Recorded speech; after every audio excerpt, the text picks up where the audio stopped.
E você falou aí, está consumado, é uma das frases, das 7 frases que ele pronuncia, né? É. O Cordeiro. É o Cordeiro. Fala dessas frases pra gente, cara. Essas 7? As 7 palavras de Jesus na cruz. Né? A primeira foi: Pai, perdoa-lhes porque eles não sabem o que fazem. E eu transformei isso numa frase que faz parte de um texto meu aí no portal. Você já perdoou o mundo hoje? E que agora está virando uma camisa da Santa Corja.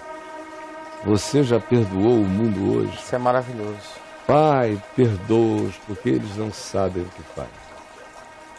Essa é a fala desse sacerdote segundo a ordem de Melquisedeque, que perdoa a quem sabe e a quem não sabe, a quem entendeu, a quem não entendeu, porque ninguém entendeu. Ninguém entendeu. E os poucos que acharam que tinham entendido e que estavam ao lado dele, iriam logo depois descobrir que também não tinham entendido praticamente nada. Eu existo sob essa certeza de que o que eu sei eu preciso transformar em consciência e não transgredir. Mas eu sei todo dia que eu sou perdoado dos pecados da minha ignorância, do que eu não enxergo, dos meus bloqueios, do que eu não vejo, dos meus condicionamentos, das minhas doenças culturais, das minhas pseudo-certezas, das minhas falsas morais, de tudo. Pai, perdoa. O Caio não sabe o que faz. E eu vivo da melhor maneira, o mais coerentemente que eu posso com o que eu sei e que dele vem como revelação. E ando quebrantado, sem certezas absolutas, porque eu também sei que eu não sei uma multidão de realidades. E dele eu só quero esse perdão para minha ignorância acerca do que eu não sei na vida. E diminuo as minhas asseverações para não ser tão drasticamente estúpido contra a graça de Deus. Uma outra frase ali na sequência é: tenho sede. Que é essa identificação de Jesus com a condição humana, com toda a condição humana, com toda a sede humana, com todo carecer humano. É a identificação de Jesus com tudo que seja essencial à vida. É a solidariedade de Jesus para com toda a sede. Sede de água e sede de amor, sede de Deus, sede de vida, sede. Sede. É representante da sede multiversica, da sede de todas as criaturas, de todas as existências. Eu tenho sede. A segunda frase, a terceira frase, tem a ver com o ladrão, os ladrões ao lado dele. Um blasfemando: se tu és o Cristo, desce da cruz, salva-te a ti mesmo, a nós também. E aquele outro que o repreende, dizendo: que é isso, rapaz, você nem ao menos teme a Deus? Estando sob a mesma sentença, olha para o lado. Esse cara que está morrendo aí no meio é Deus com a gente. Fica quieto aí. E você não teme a Deus, estando sob igual sentença. Isso é muito lindo. Só uma revelação que os apóstolos não tinham tido ainda. Tinha muita gente que o amava, que dizia que era apóstolo dele, mas não tinha ainda entendido isso. Não deu esse salto aí. Não, se entendeu. Deus está aqui, reconciliando consigo o mundo, não imputando a mim as minhas transgressões. O cara entendeu isso, sozinho, gemendo. Tu nem ao menos temes a Deus estando sob igual sentença, nós, na verdade, com justiça. Que é outra coisa que distingue homens de meninos, né? É assumir. Nós, na verdade, com justiça, porque estamos pagando o que os nossos atos merecem. Agora, este nem o mal fez. E acrescentou Jesus, lembra-te de mim quando vieres no teu reino. Nossa. O cara está falando ainda de um futuro remoto, ele tinha alguma teologia judaica na cabeça, de que no fim dos dias haveria ressurreição. Jesus transferiu, pegou a escatologia longínqua e transformou numa escatologia realizada. E disse, hoje mesmo, tu estarás comigo no paraíso. E aí acaba com essa história de que tempo é medida de qualquer coisa diante de Deus. Que para redimir muitos pecados, só muito tempo de penalidade. Acaba com a história do inferno temporal, quantificável. Se ele está tirando aquele cara do inferno da consciência do próprio cara. De dentro daquele inferno o cara teve luz.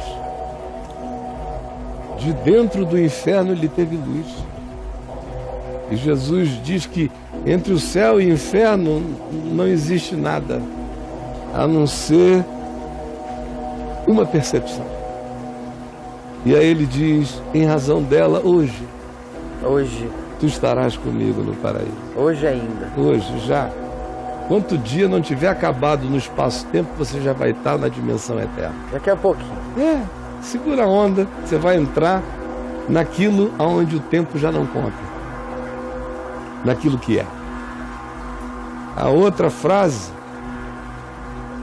tem a ver com Maria e João. Ele vê Maria chorando, João ao lado dela, os irmãos dele tinham fugido. Não tinha ficado ninguém a não ser João, Maria e algumas mulheres. E aí, o que acontece é que Jesus olha aquela cena e diz a Maria, eis aí o teu filho, apontando para João com um olhar, né? Olhando para João, eis aí teu filho, e disse para João, eis aí a tua mãe. E ali Jesus cumpriu o que ele vinha ensinando no Evangelho, o que ele vinha ensinando e o que ele tinha ensinado a Maria, por exemplo. Lá em Marcos 3, 4, 5, 6, há a descrição de como Maria e os irmãos de Jesus tinham saído de Nazaré buscando-o a fim de prendê-lo, porque disseram que ele estava louco. É o que está escrito lá em Marcos. Louco, o menino enlouqueceu. Vamos prendê-lo, ele não come, ele não bebe, ele só fica atendendo gente, não dorme. É gente, perdeu o juízo. Vamos prendê-lo. Aí quando chegaram onde Jesus estava, ficaram do lado de fora, a casa lotada, cheia, mandaram um recado. Maria mandou um recado, dizendo, diz a ele que a mãe dele e os irmãos dele estão aqui fora, para ele vir aqui agora. Aí Jesus sabia o que estava rolando, né? Ouviu a história e falou, o quê? Minha mãe, meus irmãos? Aí ficou olhando em volta e olhando atenta e minuciosamente no rosto de cada um em volta, perguntou, quem é minha mãe? Quem é meu irmão? Quem são as minhas irmãs? Quem é a minha família? Minha mãe, meus irmãos, são apenas e tão somente aqueles que fazem a vontade do meu Pai, que vivem o Evangelho. Esses são meus irmãos. E ali na cruz, Jesus está só repetindo para Maria que a idolatria do DNA morre na cruz. Que essa família do DNA é estreita demais para o Evangelho. Que no Evangelho a família do DNA é incluída, mas a família do DNA não exclui os demais filhos e mães potenciais de um ser humano na existência. O que Jesus faz na cruz é tornar a família literalmente estendida, inclusiva e generosa, e sem o culto dogmático e fixado no fato de que só é minha mãe quem tem meu DNA e só é meu filho quem carrega meu DNA. Não é assim. No Evangelho isto acabou. No Evangelho acabam os etnicismos, os racismos, tudo que decorre do culto ao DNA. Esse cacete de fazer o filho ser o outro e a mãe ser ela, e embora ela tivesse filhos e ele tivesse pai e mãe, essa coisa toda é uma paulada definitiva em todos os nacionalismos, as xenofobias, os etnicismos, os cultos ao DNA, que são essas misérias todas que produzem morte na vida, que matam refugiados. É o culto do DNA, é tudo DNA, cada vez mais, sempre foi e piora. Na cruz Jesus disse: não, no meu reino não é assim. Outra frase foi: Deus meu, por que me desamparaste? Isso. Que é a citação do Salmo 22. Lá no Salmo 22 ele diz: touros de Bazã me rodeiam. Deus meu, por que me desamparaste? Eu tenho sede. O Salmo 22 é a descrição de um ambiente do Calvário com uma cenografia mítica, quase cretense, de mitos de Creta, touros, monstros, parecem minotauros e centauros e bichos, parece uma descrição do C.S. Lewis no Nárnia. O Salmo 22, em torno da cruz. Deus meu, por que me desamparaste? Isso é o inferno. O pessoal fica perguntando do inferno. O inferno cabe todinho naquele instante. Ali Jesus provou o inferno de todos os seres e de todos os possíveis infernos. Porque o que é inferno, senão a ausência de Deus? É Deus se ausentar da existência. Porque as pessoas não têm a menor ideia do quanto de Deus existe nelas. Mesmo no pior bandido do mundo existe uma ânima nele. Aí você diz: mas é uma ânima que só pega a faca e mata os outros. Não, é por aquela mesma ânima que ele também corta pão e dá para filhos. Até vós que sois maus, sabeis dar boas dádivas aos vossos filhos.